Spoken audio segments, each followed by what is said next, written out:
illegal na mag-convene ako ngayon dahil wala kaming sesyon. Bakit iba ang pagtrato ko sa kaso ni VP Sara sa pagtrato ng Senado noon sa mga naunang impeachment? Na nung may recess ang Senado, nag-recess ang Senado. Hindi nag-convene ng recess. Tinuloy nung nakapag-convene na ng may sesyon, tinuloy sa recess, pero hindi nagsimula, inintay matapos ang recess. Baka mamaya may reklamo na naman manggaling sa kampo niya.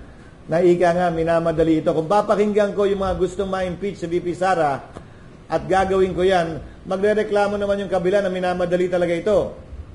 Unawain ninyo at uulitin ko. Baliwala sa akin at hindi bali sa akin ang anumang opinyon o suwestyon o pagtulak ng mga partisano, pabor o kontra sa impeachment, pabor o kontra kay VP Sara. Gagawin namin kung anong tingin namin tama at dapat na ayon sa batas at sa konstitusyon nang hindi nagpapa-apekto sa kanila.